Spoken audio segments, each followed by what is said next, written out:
আসসালামু আলাইকুম। আপনারা সবাই কেমন আছেন? আলহামদুলিল্লাহ, শরীর এখন একটু ভালো আছে, সর্দিটা কমেছে। তো এখন হচ্ছে সকাল 9টা বাজে। উপরের ঘর গোছাতে এসেছি, ঝাঁট দিতে এসেছি। এই যে রোশনির আব্বু পরে গেছে আমার পরে, আর ঘরের জিরোটা বন্ধ করতে ভুলে গেছে। তো এখন হচ্ছে উপরের সব ঝাঁটপালা দেবো, ঘর ফর গুছোবো, চাদর ফাদর চেঞ্জ করবো, এই আর কি। আর আজকে একটু উপরের বাথরুমগুলো ক্লিন করব। টাইলস তো বেশি দিন না পরিষ্কার করলে আবার ছোপ পড়ে যায়। তো এই বাথরুম ক্লিনারটা দিয়ে একটু বাথরুমগুলো সব পরিষ্কার করব। আর আজকে ভালোই রোদ টোদ বেরিয়েছে। তো দেখা যাক আজ সারাদিন কতটা কি কাজ করতে পারি বা কতটা কি কেমনভাবে কাটায় আপনাদের সঙ্গে সবটাই শেয়ার করব। পুরো ভিডিওটা দেখবেন, স্কিপ করে যাবেন না। তো এই দরজাটা খুলতে কিন্তু আমার প্রচুর কষ্ট হয়। দরজাটা প্রচণ্ড টাইট কিন্তু।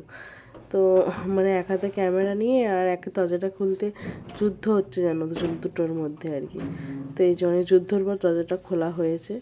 রোদ বেরিয়েছে, কিন্তু আজকে মনে হচ্ছে বিকেলের দিকে বৃষ্টি হতেও পারে। রোদটা বেশ ঝলমলে নয় আর কি। তো এখন চলুন ঘরটার গুছিয়ে নিই, তারপর হচ্ছে নিচে যাব। তো বলতে বলতে আমি অনেকটা পরে আবার নিচেই চলে এসেছি। দেখছি মা মাছ নিয়েছে, এই যে ছোটো একটা রুই মাছ, আর এখানে হচ্ছে মোরলা মাছ। আর এই যে এই মাছটা কী মাছ, মা বললো প্যাকাল মাছ। তো আমার দেখি কেমন লাগছিল, আমি প্যাকাল মাছ খাই না। আর এদিকে হচ্ছে করলা আলু ভাজা আর মিস্ত্রিদের আলুর দম। তো মিস্ত্রিরা রেখেছে ওখানে, রং হচ্ছে। যে গেটটা হয়েছিল ওই গেটের পাশে সব রং হচ্ছে। আর এখানে একটু চানা ভেজো দেওয়া আছে, আর এখানে একটু পনির আনা হয়েছে। তো রাতের ডিনারের জন্য চানা পনিরটা বানিয়ে রেখে দেবো। আর দুপুরে হবে হচ্ছে টকের ডাল, করলা আলু ভাজা, ডিম, এইসব রান্না হবে। তো আগে মিস্ত্রিদের খেতে দিতে হবে বলে ওই জন্য আলুর দমটা আগে বানিয়ে নিচ্ছি।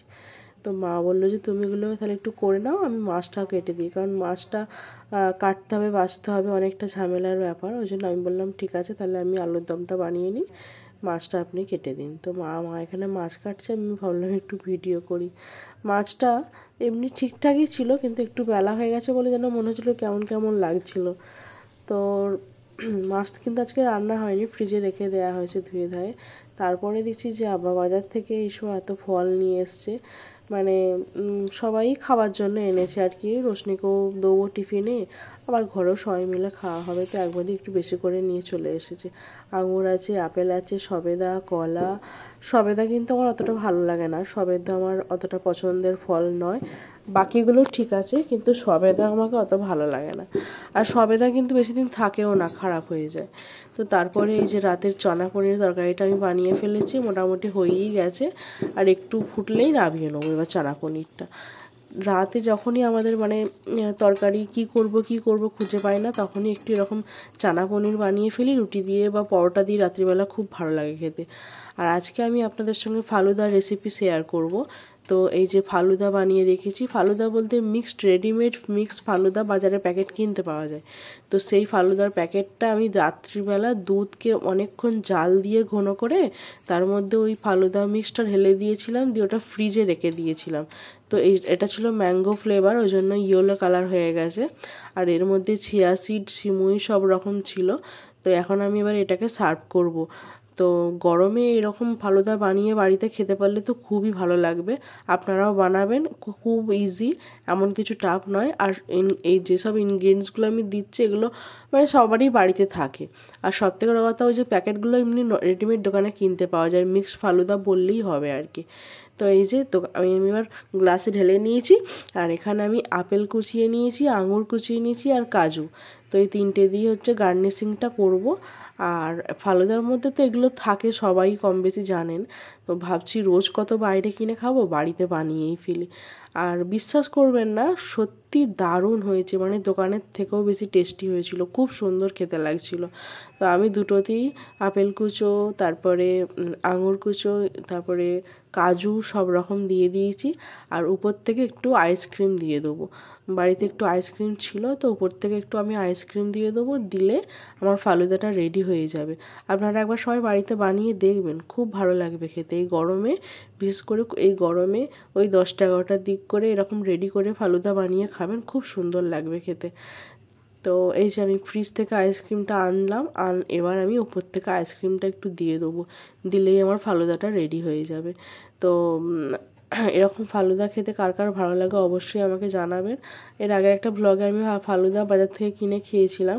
তো সিরিয়াসলি বলছি, ওটা আমার 60 টাকা নিয়েছিল। এর থেকে একটু গ্লাসটা বড় ছিল, কিন্তু ওটা আমার 60 টাকা নিয়েছিল। কিন্তু মানে সিরিয়াসলি বলছি, ওর থেকে এটা অনেক বেটার ছিল, অনেক খুব সুন্দর খেতে হয়েছিল। তো আমার কাছে এরকম আর একটা প্যাকেট আছে, ওটা স্ট্রবেরি ফ্লেভার। ওটাও যেদিন বানাবো আমি শেয়ার করব কেমন খেতে। ম্যাঙ্গো ফ্লেভার তো মানে কোনো কথা নেই, জাস্ট অসাধারণ হয়েছে খেতে। আর আমি নেক্সট যেদিন স্ট্রবেরি ফ্লেভারটা ব্যবহার করব, সেদিনও আপনাদের সঙ্গে আমি শেয়ার করব। তো এটাই হচ্ছে ফাইনাল লুক। এবার খেয়ে দেখা যাক কেমন টেস্ট হয়েছে। খেয়ে বলতে আমি তো খেয়েই মানে ভয়েসটা দিচ্ছি। খুব সুন্দর হয়েছে আর কি, খুবই সুন্দর হয়েছে, দারুণ খেতে হয়েছিল। তো আপনারা সবাই আবার বাড়িতে বানাবেন। তো তারপর হচ্ছে বিকালে খাওয়া দাওয়া, মানে বিকালে নয়, দুপুরে খাওয়া দাওয়া করে ঘুম টুম দিয়ে অনেকটা সময় কেটে গেছে। এখন এই যে আমি রাত্রিবেলা এখন পরোটা হবে, আটা মাখছি, আটা আর ময়দা মিক্সড করে মাখছি, কারণ পরোটা হবে। আর দুপুরে তো বলেইছিলাম চানা পনিরের তরকারি করে রেখেছি, কিন্তু রোশনি আবার এখন জেদ করছে যে মা আমি আলু ভাজা দিয়ে পরোটা খাবো। তো ওর জন্যই যে পরোটা আর আলু ভাজা বানিয়েছি, আর চানা পনিরের তরকারি তো আছেই। এদিকে ভাতটাও আমার গরম হয়ে গেছে। তো আজকে সারাদিনের মানে আমার সারাদিন কেমনভাবে কাটলো আপনাদের সঙ্গে শেয়ার করলাম। কেমন লাগলো অবশ্যই জানাবেন। তো আমি এখন ডিনার করে খাওয়া দাওয়া করে ঘুমিয়ে পড়ি। আপনাদের কেমন লাগলো ভিডিওটা অবশ্যই কমেন্ট করে জানাবেন।